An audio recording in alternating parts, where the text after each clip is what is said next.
kami dari kelompok 4 akan melakukan wawancara tentang budidaya tanaman. Siapa Adi? Pak Adi, Nah, ini sudah berapa lama sih Bapak berbisnis bibit tanaman ini? Sudah tidak terhitung Mbak, dari 85. 85. Iya. Nah, terus tanaman apa saja sih yang Bapak budidayakan di sini? Banyak, tidak hafal itu. Banyak, anak saya buah-buahan sama itu. Buah-buahan, tanaman hias, pupuk, terus obat-obat itu. Nah, disebutnya satu persatu banyak sekali. Iya, tanaman hias maupun tanaman buah-buahan. Terus untuk pertanyaan selanjutnya, kira-kira lahan yang dibutuhkan Bapak berapa ya Pak untuk memulai usaha ini? Saya kan biasanya dari Dinas Kehutanan. Mohon maaf Pak, modal yang dibutuhkan Bapak berapa ya Pak untuk memulai usaha? Ini Mbak, itu kan sambil jalan, berarti tidak mungkin terus kalau modal tidak mungkin. Sambil jalan. Mungkin untuk modalnya apakah di atas 5 juta Bapak? Atau Lebih mah. 10 jutaan kira-kira? Awal apa gimana? Iya, awal. Untuk awal Berawal. usaha ini. Jadi gini ya Mas, basicnya saya itu dulu dari Dinas Kehutanan. Terus saya kerjasama dengan dinas saya, kantor saya. Kebetulan kantor saya kan ada pengadaan barang. Nah, karena besok dari dulu dari PLPBP, penjuru lapangan pengadaan bibit, ya kan. Jadi saya tahu persis kebutuhan kantor, terus saya ikut terjun membuat tanaman, membuat bibit, ya. Di samping kita secara teknis membuat juga, itu beli dari luar. Gitu. Kalau modal ya relatif Mbak, ya bisa 10 juta, bisa 15 juta, bisa 20 juta ya. Itu relatif. Ya jadi kan pasti tidak tahu. Ya sementing jalan itu aja. Ya. Terus untuk satu harinya itu kira-kira penjualannya berapa ya Pak? Penghasilan ya Omsetnya per hari. ya juga relatif itu, tidak mesti. Kisaran berapa ya Pak? Ya ini pas rame ya bisa di atas 1 juta. Lumayan ya Pak. Kalau kok nggak rame ya kurang lebihnya ya kurang dari 1 juta kan begitu. Omsetnya kan kotor gitu loh. Iya. Kemudian dari sejak awal Bapak melakoni usaha sampai sekarang apakah kira-kira sudah balik modal atau belum Pak? Dari sejak awal. Ya sudah Mas, sudah. Itu memang kalau nggak balik modal ya mungkin udah gulung tikar. Jadi ya sudah, nah soal itu sudah kembali. Ini ya Mas ya, minimal naik usaha tanaman, minimal harus tahu teknisnya. Dari gimana cara pendodorannya, gimana cara pengembangannya, terus gimana cara pemeliharaannya, gimana cara pemasarannya, itu enggak. Itu tidak semudah apa yang kita bayangkan. Modal ini terus bisa berkembang enggak. Ini banyak macam yang harus kita pelajari dari biji sampai nanti bisa dijual gitu. Prosesnya banyak dari biji, nanti dari bibit, setelah dari bibit terus nanti pemindahan, terus pemeliharaan. Nah, yang susah itu pemeliharaan. Terus baru nanti setelah selesai pemeliharaan baru pemasaran, penjualan itu. Jadi tidak semudah apa yang kita bayangkan. Nek masalah barang hidup ini kan barang hidup Mbak. Itu kalau kan bahasanya dodol pot, barang mati itu Badini semuanya tahu. Kalau bibit itu makin. Kalau yang lonjong berapa satu? Sama 40. Ini maaf ya ini Mbak ya. Yang pokok kan saya jualan ini yang pokok. Iya. Jualannya. Terus untuk kekuatan sendiri dari usaha Bapak itu terletak pada apanya Pak? Kekuatan. Iya, maksudnya apa yang menjadi kekuatan usaha Bapak, khususnya sehingga bisa bertahan dari sampai basic sekarang? tadi, basicnya memang dari dinas kehutanan, terus saya menekuni, setelah menekuni ternyata jalan ya sampai sekarang. Kemudian ada nggak Pak kendala selama Bapak menjalankan usaha ini? Maksudnya hambatan-hambatan, Ulangi lagi. kendala-kendala atau hambatan selama Hambatan itu menjalankan banyak Mas ya. usaha. Pertama, Oke. yaitu cara pemeliharaan. Kalau kita belum tahu persis, tanaman banyak yang mati. Itu hambatan, kendala. Terus persaingan. Namanya kan Oke. persaingan tetap ada Mas. Oke. Persaingan itu kalau kita tidak bisa mempertahankan kualitas, kuantitas dan sebagainya, itu nanti juga kalah bersaing. Itu orang bisnis itu memang problemnya banyak Mang. Dari persaingan, dari kalau tanaman pemeliharaan, yang susah itu pemeliharaannya Mas. Lain dengan benda mati. Benda mati itu datang kita jual sekian aku tulis badi gitu nah. Ini enggak ada yang mati, ada yang kalau pinter ngurus matanya ya nanti tanaman itu makin besar akan makin mahal, ada nilai tambahnya gitu loh. Itu kelebihan daripada tanaman. Terus sekarang kan kebetulan tanaman kan baru ngetren. Oke. Aglonema termasuk apa? Ya jenis aglonema antarium baru itu kan baru ngetren. Nah, itu banyak yang apa itu pemula-pemula, banyak yang karbit-karbitan do jualan tanaman. Itu juga merupakan satu saingan gitu loh. Itu juga kendala. Nah, maka dari bisa mempertahankan kualitas dan kuantitas tadi. Jadi itu. Orang bisnis sang ini banyak hal. Kalau nek penjenengan ya nek bisa ngawulo seperti Cino. Itu Cino.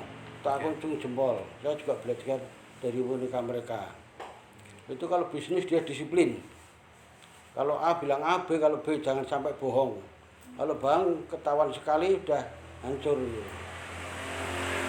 Contoh ya ini tadi pagi kan ada orang telepon malah kepala sekolah itu ya. Dulu pernah pesan pisang namanya pisang A gitulah. Kebetulan yang diambil di sini bukan pisang A, pisang yang lain. Komplain tadi pagi, apa itu memang termasuk kesalahan saya ngakui. Terus risikonya kalau dia nanti ngambil sini gratis sudah ditukar gratis gitu, itu risiko sportivitas kita untuk jualan gitu loh. Itu tidak masalah itu ya, memang ada plus ada minus kadang-kala.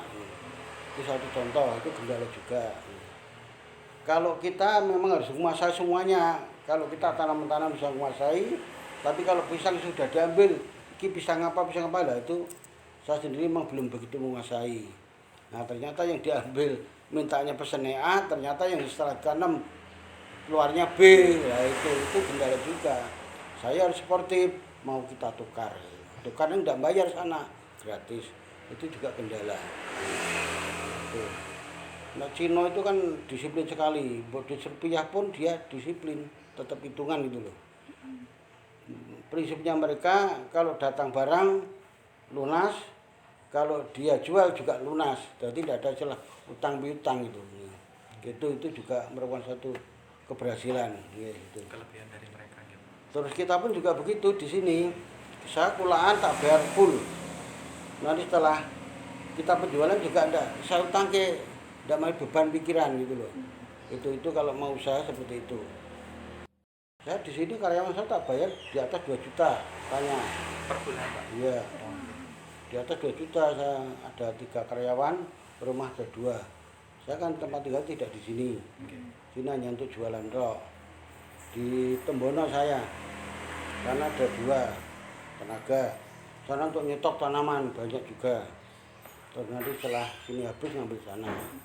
Tuh, jadi kalau bisa memang telukonnya lebih rekoso, Mbak. Artinya harus berani banting tulang, memeras pikiran dan sebagainya.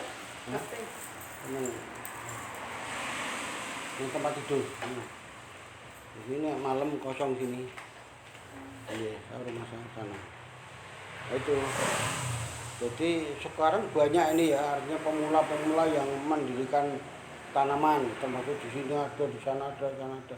Ini nanti kalau tanaman susut lagi, ya do gulung tikar. Saya tetap mandiri.